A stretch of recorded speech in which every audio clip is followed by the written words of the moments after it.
하나님 말씀 보겠습니다. 구약성경 여호수아 1장 1절부터 9절입니다. 찾으시면서 자리에서 일어서시겠습니다. 구약성경 320면 되겠습니다. 여호수아 1장 1절부터 9절 교독하시겠습니다.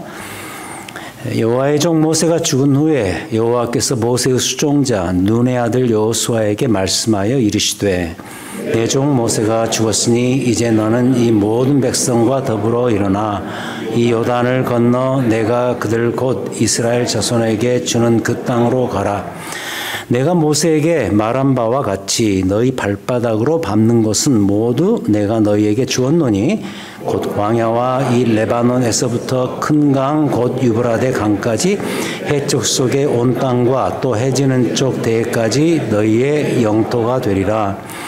내 평생에 너를 능히 대적할 자가 없으리니 내가 모세와 함께 있었던 것 같이 너와 함께 있을 것임이니라. 내가 너를 떠나지 아니하며 버리지 아니하리니 강하고 담대하라. 너는 내가 그들의 조상에게 맹세하여 그들에게 주리라 한 땅을 이 백성에게 차지하게 하리라. 오직 강하고 극히 담대하여 나의 종 모세가 내게 명령한 그 율법을 다 지켜 행하고 우로나 저하로나 치우치지 말라. 그리하면 어디로 가든지 형통하리니 이 율법책을 내 입에서 떠나지 말게 하며 주야로 그것을 묵상하여 그 안에 기록된 대로 다 지켜 행하라. 그리하면 내 길이 평탄하게 될 것이며 내가 형통하리라. 함께 읽죠. 내가 내게 명령한 것이 아니냐. 강하고 담대하라. 두려워하지 말며 놀라지 말라. 내가 어디로 가든지 내 하나님 여호와가 너와 함께 하느니라 하시니라. 아멘. 앉으시겠습니다. 영화 이야기를 좀 하겠습니다. 계속 그 시리즈로 나오는 그런 영화들이 있죠. 뭐 람보, 그죠? 락키, 뭐 다이 하드, 인디아나 존스, 스타워즈, 그리고 이제 만화 영화로 가면 토이 스토리, 몬스터스 잉크, 그리고 이제 제가 최근에 좋아하게 된 영화인데 좀 잔인하긴 합니다. 이퀄라이저 이런 영화들. 저는 말씀드린 이 영화들이 다 1편이 최고였다고 봅니다. 그러니까 1편을 따라가지 못합니다. 뭐 람보 1 얼마나 재밌었는지 몰라요. 그죠? 특히 제가 좋아하는 그 애니메이션 명작 만화 토이 스토리. 토이 스토리가 계속 나왔습니다만 저는 1편을 따라갈 수 없다고 봐요. 얼마나 기가 막힌 스토리에 어떻게 이런 아이디어를 가지고 이런 영화를 만들었는가. 그 애니메이션 영화의 어떤 신기원을 개척한 그런 기술, 뭐 스토리도 대단했고요. 아무튼 그 뒤에 나오는 그 영화들을 보면은 1편을 못 따라가는 것을 제가 발견합니다. 자, 그런데도 그 시리즈 영화들이 계속 2탄, 3탄 나오는 이유가 무엇인가? 물론 흥행을 위해서 그렇게 하겠죠. 근데 이런 거 있습니다. 사람들이 그 1편의 스토리가 그 다음 2편, 3편에서 어떻게 전개될 것인가라는 그 궁금증 때문이 아닐까 싶어요. 그때 그렇게 끝났었는데 이게 그 이야기가 어떻게 이번에는 전개될까라는 궁금증. 여러분 그런 거 있죠. 그런 거. 같은 이야기인데 다른 이야기. 같은 이야기인데 다른 이야기. 근데 성경이 말하는 구원 역사의 스토리도 비슷합니다. 자, 예를 들어서 하나님께서 바벨탑 공동체에서 이스라엘의 선조였던 아브라함을 끄집어내셔서 이 족장 시대를 거치게 하시고 그 창세기의 스토리가 이 같은 이야기의 1탄이었다면 그 2탄은 그로부터 400년 뒤에 아브라함의 후손인 이스라엘 백성들이 애굽에서 나왔던 출애굽 사건, 그것은 같은 이야기의 제2탄이죠. 그럼 이제 3탄이 나와야죠. 책으로 말하면 제3장, 챕터 3. 연극으로 말하면, 드라마로 말하면 액트 3, 제3막 같은 거죠. 그럼 그 3막, 3장의 이야기가 뭘까? 그게 바로 오늘부터 시작되는 가나안 땅 정착 이야기가 되겠습니다. 우리가 앞에서 분명히 배웠습니다. 굉장히 중요한 이야기인데 하나님께서 이스라엘 백성들을 애굽에서 불러내신 것은, 즉 출애굽의 그 스토리가 그때 있었던 것은 결국은 그들의 그 미래의 가나안 땅 정착을 위한 거였다. 그래서 가나안 땅 정착, 가나안 땅 입성을 전제하지 않는 출애굽 스토리라든지 광야 이야기 이런 것은 없습니다. 존재하지 않습니다. 그래서 이것을 지금의 우리의 구원의 상황으로 접목을 시키자면 이런 이야기였죠. 우리가 가게 될 영원한 미래의 천국이 전제되지 않는 과거의 나의 거듭남, 그리고 지금 현재의 구원을 이루어가는 삶은 의미가 없는 거죠. 그러니까 결국 우리의 마지막 그 목표는, 최종 지점은 가나안인 것이죠. 자, 이게 같은 이야기의 다른 이야기의 측면입니다. 그렇다면 이 같은 이야기의 다른 이야기의 제3탄인 이스라엘의 가나안 땅 입성과 정착은 어떤 방향으로 진행이 될까? 일종의 이렇게 말할 수 있겠습니다. 이스라엘 백성들의 가나안 땅 정착 프로젝트죠. 그래서 오늘은 그 정착 프로젝트의 이 목적과 방향에 대한 이야기를 해보죠. 이제부터 시작하는데 두 가지로 설명을 드리겠습니다. 첫 번째는 세상 속의 교회, 그리고 두 번째는 세상을 향한 교회. 자, 그럼 먼저 서론적으로 왜 이스라엘의 가나안 땅 정착의 문제를 놓고 교회와 세상이라는 주제로 설명을 하고 싶은 것인가? 여기에 대해서 간단히 설명을 하고 본론으로 들어가도록 하죠. 그 이유는 무엇인가? 왜 가나안 땅 정착을 이 세상과 교회라는 이 프레임 안에서 이해를 해야 되는가? 그것은 이렇게 말씀드릴 수 있습니다. 출애굽할 때 이스라엘은 이미 하나의 교회였습니다. 이 점은 그 유명한 스데반 집사님의 그 사도행전 7장에 나오는 설교에서 그대로 나옵니다. 스데반 집사님이 예수 그리스도 부활 이후에 그 유대인 본류의 그 안방 같았던 그 성전에서 정말 엄청나고 탁월한 설교를 한편 진행을 합니다. 결국은 그 설교 때문에 그가 돌에 맞아서 죽지만 그럼에도 불구하고 그 내용은 정말 준수합니다. 주제는 이겁니다. 그 스데반 집사님의 설교의 주제는 뭐냐면 부활하신 예수 그리스도가 친히 눈에 보이는 이 성전이 되셨다. He became the temple. 이 성전이 이미 되셨다. 그래서 눈에 보이는 이 physical temple, 이 물리적인 성전은 더 이상 존재할 이유도 없고 필요하지도 않다. 자, 이러한 논리가 이 스데반 집사님의 설교의 핵심인데 이런 논리로 가니 그 자리에 모였던 이 유대인 본류 성전주의자들이 발끈할 수밖에 없었죠. 좋아할 리가 없었죠. 그래서 결국 그를 분노해서 막 이를 갈면서 그를 돌로 죽이는 그런 엄청난 일이 벌어지는데 중요한 것은 그 설교 도중에 오늘 말씀과 관련해서 이런 표현을 하나 그가 등장시키는데 사도행전 7장 38절 그 부분에서 이 스데반 집사님이 설교할 때 이런 이야기를 합니다. 시내산에서 말하던 그 천사와 우리 조상들과 함께 광야 교회에 있었다.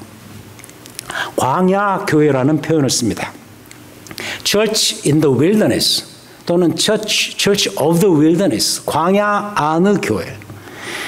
특별히 출애굽을 주도했던 지도자 모세의 그 내용을 언급하는 대목에서 이 말을 그가 쓴단 말이죠. 광야 교회. 무슨 말이죠? 이스라엘 백성들은 출애굽해서 광야에서 하나님의 교회를 이미 경험했다는 그런 의미죠. 그렇다면 그 출애굽의 광야 교회가 세대가 바뀌었어요. 출애굽 2세대로 바뀌면서 이제 가나안 땅 들어가서 가나안 정착 세대가 되는데 그들이 가나안 땅 안에 들어가서도 역시 뭐죠? 교회가 된다는 거죠. 이름이 바뀌었어요. 광야 교회에서 이제 뭐죠? 가나안 교회로 바뀐 거죠. 그래서 이스라엘 백성들은 이 가나안 땅 안에 들어가서도 교회가 되어 가야 돼요. 영어로 표현하면 becoming church죠. 교회가 되어 가야 돼요. 이름은 어떤 교회냐? 가나안 교회죠. 그래서 이스라엘의 가나안 땅 정착에 대한 이야기를 하는 이 여호수아서는 이스라엘 백성들의 교회됨을 말해주는 하나의 뉴 챕터, 새로운 장이란 말이죠. 그래서 이 시간에 그들의 가나안 땅 정착의 의미를 그들의 교회 되어감의 문제와 관련시켜서 설명을 드리고자 해요. 그럼 다시 본론으로 돌아가서 첫 번째, 세상 속의 교회, Church in the World, 세상 속의 교회. 여기서 당연히 강조되어야 하는 것은 in, 안의라는 부사입니다. 안 또는 속, 글자 그대로 안쪽을 말하는 부사죠. 여러분들이 지금 물리적으로 이 교회 안에 계시니까 여러분들이 누구에게 너 지금 어디 있냐라고 물어본다면 내가 지금 교회에 있다라고 말하죠. 여러분 품 안의 자식이라고 말하지 않습니까? 함께 사는 자식이 진짜 자식이라는 그런 의미일 겁니다. 그랬어도 우리가 대학을 가기 위해서 사회로 진출하는 그런 자녀들 바라보면서 힘들어하는 거죠. 그 엠프티네스를 굉장히 힘들잖아요. 아무튼 집 밖으로 나가면 이제는 더 이상 내 품 안의 자식이 될 수 없다. 이런 의미일 것입니다. 여러분 교회도 마찬가지입니다. 교회는 물리적으로 피지컬리 지금 이 세상 안에 있어요. 이게 불교와 기독교에 결정적으로 차이 나게 하는 요인이에요. 여러분 불교의 원칙은 뭔지 아세요? 불교의 원칙은 일단 피하는 거예요. 피하는 것. 나만 피하면 되는 거예요. 나만 욕심이 없으면 되는 거예요. 나를 끊임없이 비워요. 내 마음이 우주인 거예요. 그래서 이 내 마음을 다 비우면 다 된다라고 생각을 하는 거예요. 그게 불교예요. 그러나 기독교는 그렇지 않습니다. 기독교는 세상을 정면으로 대해야 돼요.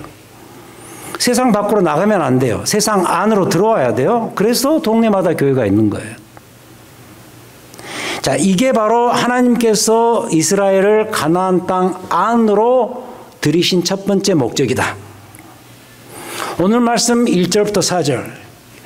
가나안 땅 정착 프로젝트를 시작하는 여호수아 가장 첫 번째 챕터에서 여호수아를 하나님께서 부르시면서 이렇게 말씀하시네요. 1절.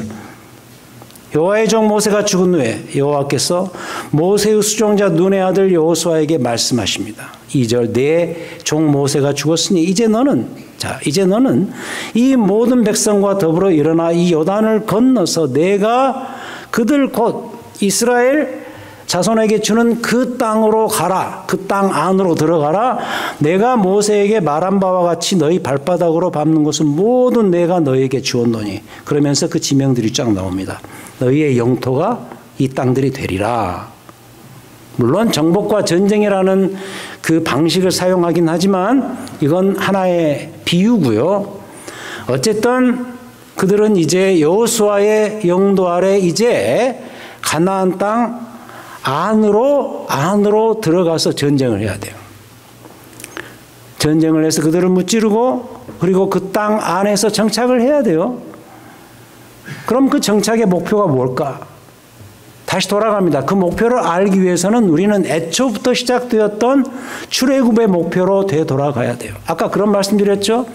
그들의 가나안 땅 행이 전제되지 않는 출애굽은 없었다. 그렇다면 목표가 있어야 되지 않겠어요? 이와 관련해서 많은 증거 구절들이 있어요. 하나님께서 이스라엘 백성들을 애굽에서 불러내시면서 가나안 땅으로 가게 하겠다라고 약속하시면서 그럼 거기 가서 무슨 목표를 가지고 살 것인가, 여기에 대한 수많은 증거 구절들이 있지만 우리가 몇 주 전에 배웠던 출애굽기 19장 4절부터 5절이 이를 그대로 말해줍니다. 제가 읽죠. 몇 주 전에 우리가 배웠습니다. 왜 하나님이 이스라엘 백성들을 애굽에서 불러내셨는가? 세계가 다 내게 속하였나니 너희가 내 말을 잘 듣고 내 언약을 지키면 너희는 모든 민족 중에서 내 소유가 되겠고, 특히 6절에서 너희가 내게 대하여 제사장 나라가 되며 거룩한 백성이 되리라. 바로 이것 때문입니다. 그러니까 이스라엘 백성들이 출애굽에서 광야에서만이 아니라 이제 이 세대가 가나안 땅 안에 들어가서 하나님이 부르신 그 하나님 나라 백성으로서 역할을 잘 거기에서 감당해서 하나님 나라의 제사장 백성으로서 그 땅에서 잘 살아가야 하는 것, 이게 목표예요. 예를 들어서 그걸 위해서 문제가 되는 우상들을 그 땅에서 제거하고 하나님만이 하나님만이 온 세상의 왕 되시고 주권자가 되신다는 사실을 그 땅 안으로 들어가서 어떻게든 알리고 선전해야 된다는 거죠. 그럼 왜 그래야 되는가? 그 이유가 결국 하나님께서 이스라엘 백성들을 애굽에서 최종적으로 빼내신 목적이 되기 때문이에요. 그래서도 이스라엘 백성들은 이제 가나안이라는 세상 안에 들어가서 그 세상의 한 중심에 서서, 다시 말해서 그들과 그 안에 함께 거해야 돼요.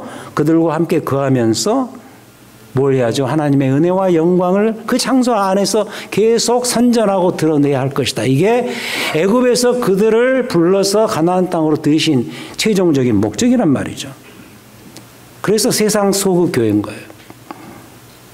이건 지금의 우리 교회들에게도 시사하는 점이 참 많습니다. 우리는 지금 교회로서 이 세상 안에 있어요. 우리 크로스포인트 교회만이 아니에요. 주의 자녀와 백성으로서 부름받은 모든 이 지상의 교회들이 이 세상 안에 존재합니다. 그러므로 우리 크로스포인트 교회만이 아니고 이 세상 안에 존재하는 그 교회들이 가져야 될 그 목표가 뭐냐? 그 이유가 뭐냐?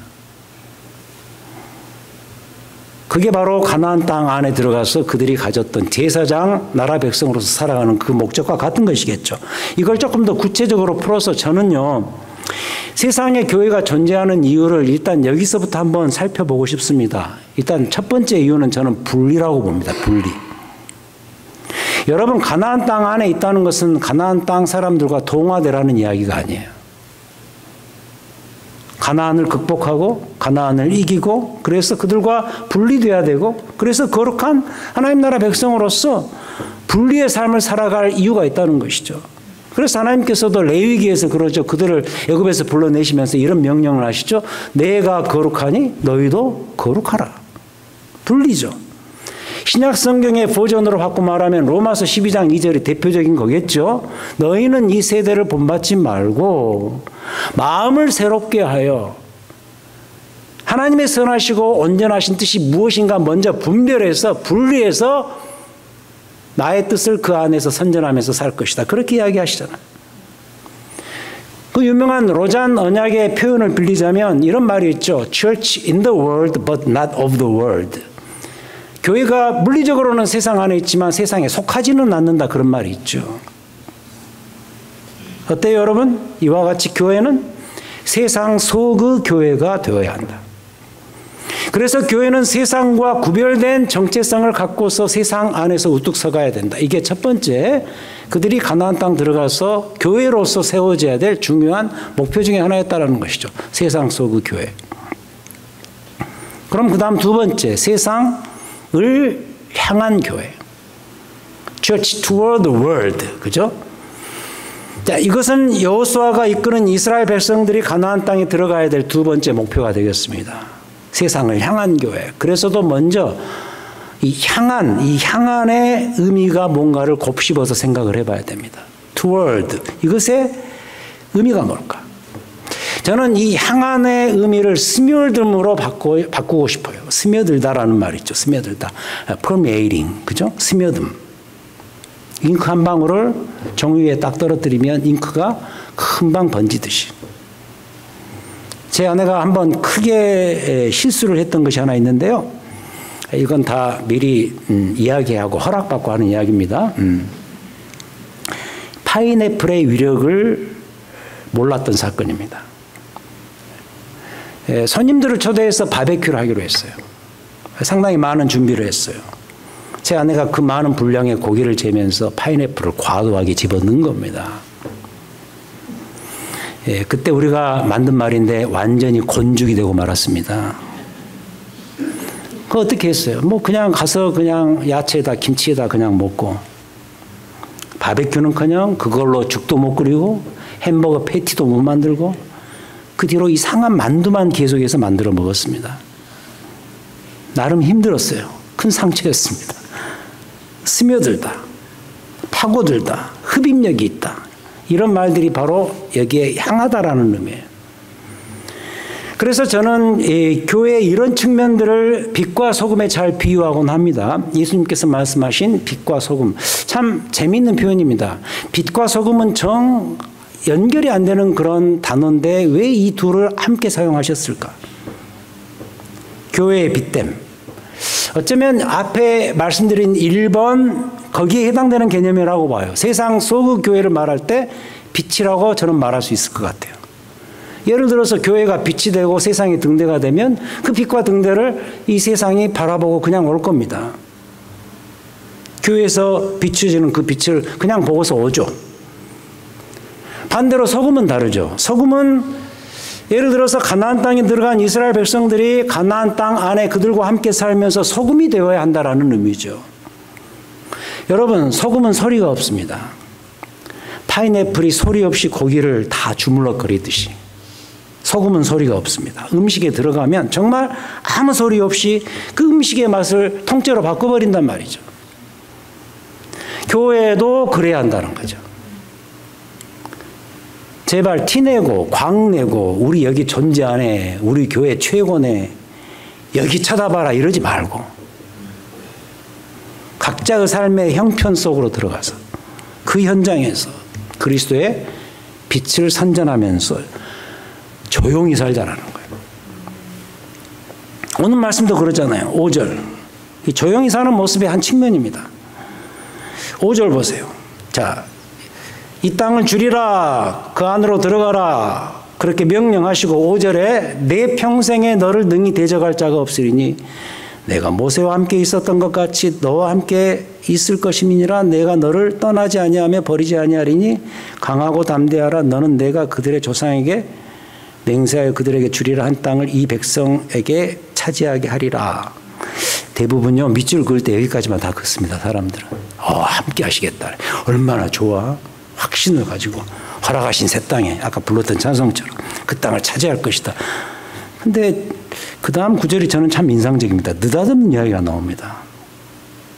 7절 오직 강하고 극히 담대하여 나의 종 모세가 내게 명령한 그 율법을 다 지켜 행하고 우로나 좌로나 치우치지 말라. 그리하면 어디로 가든지 형통하리니. 여러분 지금 이 여호수아가 어떤 상황이죠? 앞으로 가나안 땅 들어가서 전쟁을 해야 될 사람입니다. 전쟁을 행해야 될 그 장군의 형통함이라는 게 뭐죠? 전쟁에서 이기는 거죠. 근데 형통의 뿌리를 근거를 이야기하면서 느닷없이 율법을 잘 지키라. 8절 더한 이야기를 합니다. 이 율법책을 내 입에서 떠나지 말게 하고 주야로 그것을 묵상하고 우리식으로 표현하면 매일 큐티해라 이거예요. 그 안에 기록된 대로 다 지켜 행하라. 그리하면 내 길이 평탄하게 될 것이고 내가 형통하리라. 어디로 가든지 내가 너와 함께 할 것이다. 여러분 의미가 있다고 보이지 않아요? 저는 여호수아서 이 부분을 읽을 때마다 항상 드는 생각이 그거예요. 세상에 어떻게 이런 말들이 앞으로 전쟁터에 나가게 될 이 커맨더 장군에게 할 수 있는 말일까? 이런 생각이 드는 거죠. 전쟁터에 나갈 그 장군한테 그것도 어마어마한 군대의 사이즈를 이끌고 어마어마한 전쟁을 치러야 되는 그 장군인데도 내가 너와 함께 하겠다. 여기까지는 좋은데 뭐 전쟁 준비 잘해라. 무기는 이런 것들로 준비해라. 뭐 사기 진작을 위해서 이런 걸 저런 걸 해라. 뭐 군사적인 용어를 동원해서 하는 그런 이야기 대신에 여호수아 개인에게 이야기합니다. 장군 너 말씀 묵상 잘해라. 내게 순종해라. 내가 다 아마 내가 너를 지켜줄 것이다. 염려 마라. 이상하지 않아요, 여러분? 저는 굉장히 이상해요, 이게. 저는 이런 게 교회라고 봐요. 이런 게 교회인 거예요. 중요한 메시지가 있다고 봐요. 교회의 교회됨이 어디에 있을까? 여러분, 좀 조용해지실 필요가 있어요. 막 그 광내고 티내고 이러지 말고 그냥 막 크게 져가지고 다 여기 쳐다봐라 이러지 말고 교회의 교회되면 그들 안에 하나님의 살아계심이 어떤 건가를 이 세상에 잠잠하게 보여주는 일 이게 필요하다는 거죠. 뭐 좋은 아주 심플한 예죠. 좋은 예가 이런 거 아니겠습니까? 뭐 저 김집사 봤더니 저 뒤에 뭐가 있네 뭐 이런 거 아니겠어요? 제가 일부 예배 김 집사 봤더니 뭐 이야기하니까 어떤 집사님 오셔서 목사님 틀렸어요. 이 집사예요. 그러더라고. 자기 성이 이시거든요. 농담이죠. 너무 아무튼 김 집사든 이 집사든 저 사람 뒤에 봤더니 뭐가 있네. 알고 봤더니 그게 하나님이시네. 뭐 이런 거 아니겠습니까? 이때 김 집사가 이 세상에서 일터에서 뭐 표를 내고 한 건 아니란 말이죠. 뭐 그 사람들 앞에서 막 통성으로 막 기도를 하고 뭐 확성기를 대고 뭐 전도를 했다든지 이러지 않고 그냥 살았어요. 그냥 살았단 말이죠. 말씀대로 혼자서 열심히 잘 살았단 말이죠. 특별히 화 많이 안 내고 품위 있게 말하고 예수님 표정이 나타나고 정직하고 특히 바르게 잘 살았단 말이죠. 그랬더니 사람들이 뭐라고 말하더라? 이 사람 뒤에 뭐 있네. 알고 봤더니 그리스도네. 뭐 이런 거 아니겠습니까? 영락 없이 소금 아닙니까? 소금이란 말이죠. 이게 뭐냐? 이런 게 바로 이 세상 안에서의 교회됨의 두 번째 모습이다. 세상을 향한 교회의 모습이라는 거죠. 세상을 향한 교회 그러니까 막 전진해서 나가자 이거 아니고요. 스며들어서 하나님의 교회로서 사는 거죠. 자, 그럼 미리 말씀드리는데 이스라엘 백성들이 가나안 땅 들어가서 이 두 가지 모습을 취하면서 잘 살았을까요? 이 일이 잘 됐을까요? 잘 되었는지 잘못되었는지 이제 앞으로 보시면 아는데 그래도 힌트를 드려야죠. 잘 못 돼요. 그게 뭐예요? 그 뒤에 나오는 사사시대예요. 그건 앞으로 다음 달까지 이야기를 할 겁니다. 자, 오늘 설교 제목을 이렇게 잡았어요. 안도와 긴장의 이중성 속에서. 듣기셨다시피 이 두 명사는 서로 반대되는 개념이죠. 안도라는 건 뭐죠? 어떤 secured feeling이죠. 안도감.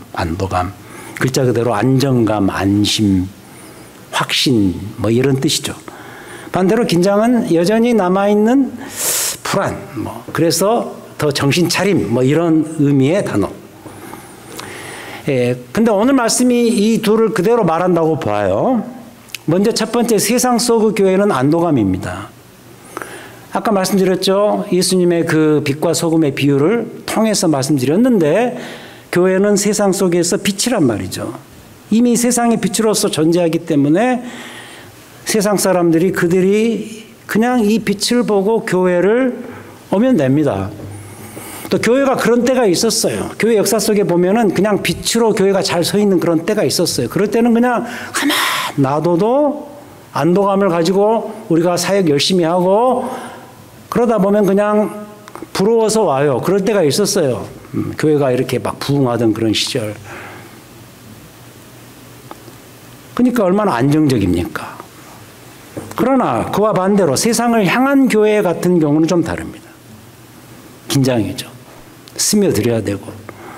여러분, 소금은 어딘가로 들어가서 죽어야 돼요. 녹아 없어져야 돼요. 근데 이 죽는 일이, 녹아 없어지는 일이 쉽던가요? 나도 내가 죽어야지. 이 주변이 살더라. 오늘 그냥 설교 듣고 은혜 받아서 내가 집에서 죽어야지. 남편으로서, 아버지로서. 근데 딱 당장 들어가면 죽어지던가요? 얼마나 힘들어요. 힘드니까 뭐예요? 긴장이죠. 긴장. 쉬운 일이 아니에요. 그래서 긴장이죠. 그래서 지난 몇 주 동안 계속해서 제가 말씀드렸던 빌립보서 2장 12절을 다시 말하지 않을 수가 없습니다. 너희는 두렵고 떨림으로 너희 구원을 이루라. 구원의 현재적인 측면이죠. 남아있는 삶 속에서 내 목숨이 다하는 그 순간까지, 교회가 이 교회의 종말을 보는 그 순간까지 나와 교회는 두렵고 떨림으로 구원을 이루어 가야 돼요. 현재적으로. 광야 교회를 두고 한 말이었죠. 광야 교회는 그래야 돼요. 가나안 땅 들어가기 전까지 광야 속에서 두렵고 떨림으로 구원을 이루어 가야 돼요. 근데 이제 챕터 3, 이 3장에 와서 가나안 땅 교회에서도 역시 이 말을 똑같이 할 수밖에 없어요. 이제 가나안 땅에서 두렵고 떨림으로 우리에게 주어진 구원을 이루어 가라. 가나안 땅 같은 이 세상에서 우리에게 적용하자면 우리의 교회들은 빛으로서 안도감을 갖고서 살아야 하지만 동시에 소금으로서 긴장감을 갖고서 살아가야 할 것이다. 이게 교회의 사명이고 교회가 존재하는 이유다라는 거죠. 빛과 소금. 오늘은 그러니까 세 가지 단어를, 세 종류의 단어를 기억하시면 돼요. 첫 번째는 교회는 이 세상 안에, 그리고 첫 번째 캐테고리는 안에, 그리고 toward, 세상을 향하여라고 한다면 거기에서 따라 나오는 정서는 뭐죠? 정서는 안도감, 그리고 긴장감, 그리고 예수님이 말씀하셨던 첫 번째는 빛, 그 다음 소금. 자, 세속적인 가나안 땅에서 우리의 교회를 이 땅에 두신 이 교회의 머리 되시는 예수 그리스도의 교회를 향한 목적이 뭐였을까? 바로 이겁니다. 이 두 가지입니다. 두 가지. 너희는 세상 안에 있어야 된다. 그 세상 안에서 어떻게 살 것인가? 스며들어서 나의 나라를 제사장 백성으로서 선전하고 살아라. 이게 교회가 이 땅에 세워진 중요한 사명이라는 것을 기억하시고, 딴 사람 생각하시고 딴 교회 생각하지 마시고, 여러분이 이미 교회입니다. 이 세상 속에서, 이 가나안 땅 같은 이 세상 속에서 그리스도의 빛과 소금으로서 잘 살아가시는 여러분 모두가 되시기를 우리 주님의 이름으로 축원드립니다. 하나님 아버지 감사합니다. 오늘 이 말씀을 통해서 다시 한번 우리를 격려해 주시고 지도해 주심 감사드립니다. 교회로서 존재하는 이유가 무엇일까? 교회를 왜 이 땅에 두시고 그 안에 나를 두셨을까? 다시 생각해보고 이 두 가지 꼭 기억하고 살기를 원합니다. 나를 이 세상 속에 주님은 던져 놓으셨다. 그리고 이 세상 속에서 살아갈 수 있도록 그 길을 마련해 주시고 함께 하시고, 특히 소금으로서 이렇게 죽어가는 삶을 살 것을 요구하셨다. 이 사실을 우리가 분명히 기억하고 이제부터 빛과 소금으로서 잘 세워져 나가는 내 자신과 나의 남아있는 구원에 이루어가는 삶과 우리의 교회가 될 수 있도록 인도해 주시옵소서. 예수 그리스도 이름으로 기도합니다. 아멘. 자, 우리